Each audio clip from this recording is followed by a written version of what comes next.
guys, and welcome back to my channel. Hi guys, welcome back to my channel. Hi guys, welcome back to my channel. Hi guys, welcome back to my channel. Hi guys, welcome back to another Life as a Young Christian Woman. So this is a segment that I just kind of sprung up, I suppose, because of my last video. So I just said, why not do kind of like in segments? So this is the second one. And in this one,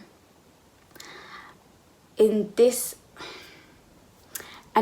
video, I'm going to be talking about the 3 things that I struggled with in my walk with Christ.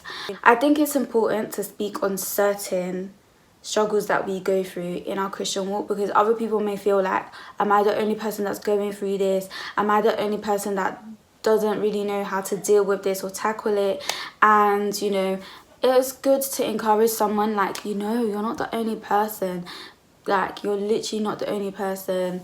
Keep going, sis. Keep going, bro. Do you know what I mean? The first struggle that I actually went through when I started this Christian walk was letting certain people go. You know, when the Lord has said, like, you know, when the Lord says that iron sharpens iron, he also says, you know, bad company corrupts good morals. There's a reason why he said that in his word, is because he wants to ensure that when you decide to walk with him and decide to follow him, that you have people around you that can actually guide you in that walk with him. And you know, there's certain people who you stop speaking to because of circumstances, but there's also certain people that the Lord will show you signs that you need to actually stop speaking to this person, or he'll speak to you in your dreams, or he'll speak to you maybe in visions, maybe he'll even speak to you through other people. The reason is because he wants to ensure that the people around you can actually help you and be so much more edifying in your walk with him. Because the thing is, when you're walking with Christ and there's this vision that he's set aside for you, and the destiny and the purpose that he said that you have, he wants to ensure that the people around you can actually uphold you, can actually guide you, can actually like support you in that vision as well as they have their own visions. But the visions have to be in line in order to walk in the same path, because the Bible says do two walk together unless they agree. So there needs to be some sort of agreement within visions for you to walk with that person.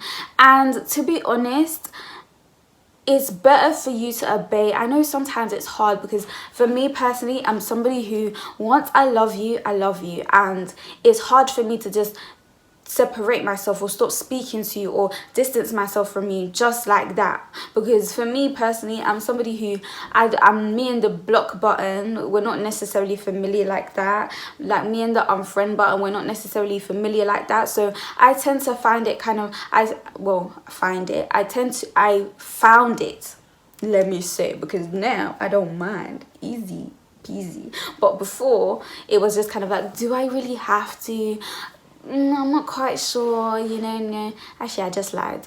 I do struggle with it sometimes. There's certain people that should have been blocked, but we're not going to talk about that one. But before, it was worse. Like, before, it was just kind of like, do I really have to block them? Can't I just like not speak to them? But like, just having them there, or having on your social media platforms, or having them just around you, is enough access for them to start speaking to you about the same things again, doing the same things again. And it won't help you. And I think that's one thing that I struggled with, because I wanted to hold on to that part of me that I considered a part of me, and the people that were part of that part of me. So I wanted it to kind of like, I wanted them to still be a part of my growth. But it was just kind of like, as I was outgrowing them, and as I was growing and maturing in the Lord and growing in my walk, or getting further down the path, it was just kind of like I was turning around and seeing that the more I was walking, the further away they were, when I actually thought that they were next to me as I was walking. So it's really just understanding that when the Lord has spoken and shown signs that these certain people are not meant to be in your life, then you need to stop arguing with him and definitely just cut them off. Do what you need to do, because there's a reason as to why the Lord has said that. There's been many a times where I've just kind of, the Lord's spoken, and I've just kind of said like,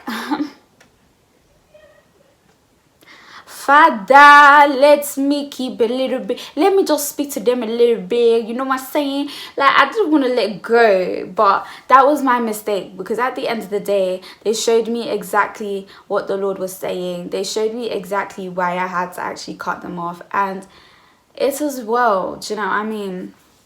And it is fine.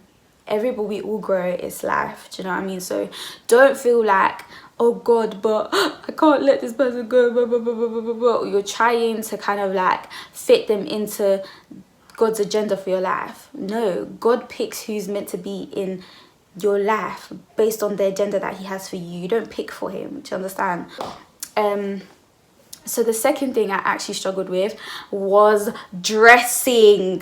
Like, dressing modestly. Do you know what I mean? Like, I just completely, like, absolutely, like, struggled with that. Do you know? I actually struggled with that. I think I really struggled with that. Do you know what it is? Number one, being a fashion design student at the time. Number two, I just like different kind of things. And I really liked, you know, showing a little bit of skin. Showing a bit of skin.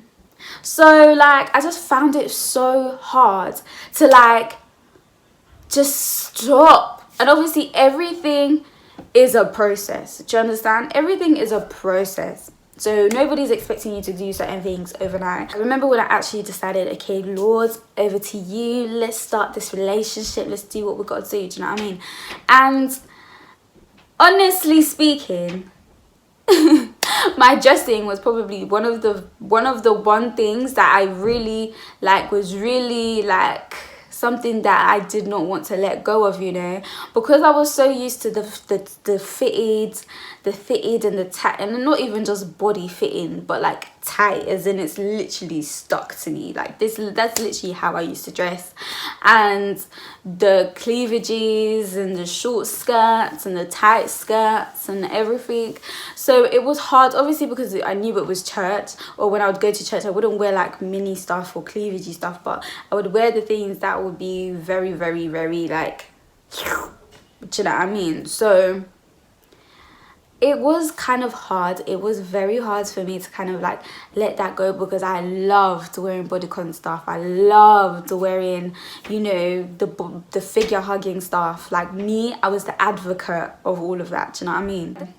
It was definitely a struggle, because I felt within myself and in my spirit like I need to stop wearing such figure, like this is the conviction that I had, that I need to stop wearing such figure hugging things. And it was just kind of like, it was just kind of like, whoa, like I'm changing, and I see things like I need to stop wearing this, I can't wear that. If I'm gonna wear this, then like let me make it make sense, or wear it in the most modest way possible. Do you know what I mean? And that was just the mentality I was slowly getting into. But it was so hard, because I would look at certain things online and I'd be like, oh, this is so cute, man. This is so cute, man. This is the cutest damn thing I ever did see. And then it was just kind of like, oh, but in my spirit I just feel like, nah, like that's not you, that's not who you're trying to be. Do you know what I mean? And oh my gosh, like it was a constant like thing. It was a constant thing, like in my head. It was a constant thing with my spirit. Like my spirit was just like, no, just don't touch it, don't look at it, don't do it, okay? Don't do it. And there was even certain things in my wardrobe that I was just kind of like, I would look at them and be like, but I was just like, let me not go there. And it was quite difficult, because number one, actually trying to find modest clothing is actually proving very difficult. I can go on like Boohoo, Misguided, Pretty Little Thing, Femlux, what's the other one, Missy Empire, Nasty Gal, all of those things, like all of those online stores, because obviously those are the, I think personally they're just really nice. Do you know what I mean? So like, and I used to be an advocate for Pretty Little Thing. I mean, Pretty Little Thing, if you see this video and you want to do a modest line, you know, holla at your girl.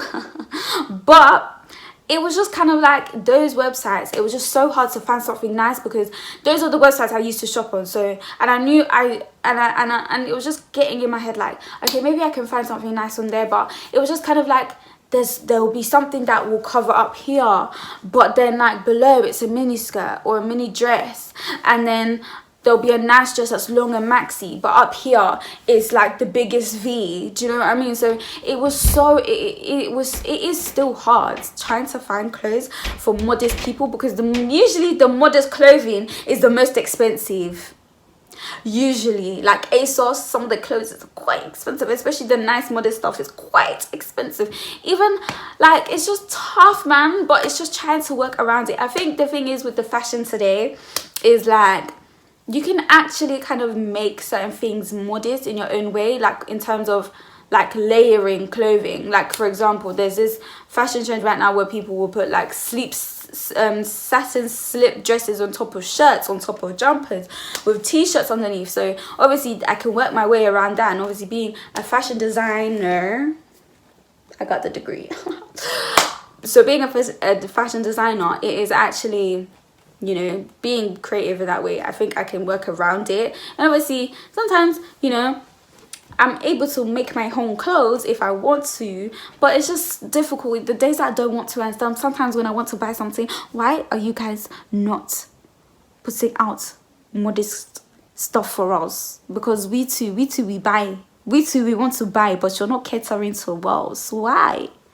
And the third thing that I actually struggled with in my walk with Christ was letting go of certain habits. You know, when a habit becomes a habit, it's deeply rooted in your everyday life. And there's certain habits that I actually really struggled doing. And it really, you know, I think I spoke in my other video about asking for grace, and this one I had to ask for grace. Not even just grace, but grace. Like I had to ask for grace, because like habits, they die hard, especially when it's part of your lifestyle, part of how you're living, and part of how you're moving, and it's just difficult. So certain habits, I really found them very, very difficult to break. And I think one day I'll actually speak on those habits, because I feel like this topic is very, very important to speak on, because a lot of people probably do it, and a lot of people probably have suffered through it as well. But it's just like, there was just certain habits I was just like, oh my god, like girl, like God, like how am I supposed to break this? How am I supposed to like let this go? Like it's really hard to let it go. Do you know what I mean? Like God, please help me.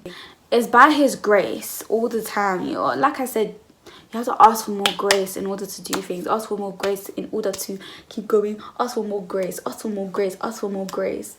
Because that's honestly the best way to go about it. And if any of you feel like there's certain things you actually want to talk about, anything that you're going through, and anything that you just feel like, do you know what, Charlene, like you actually touched on something right there and I can really relate, then don't be afraid to DM me on my social medias. So my Twitter and my Instagram are both Charlene Mapundu, and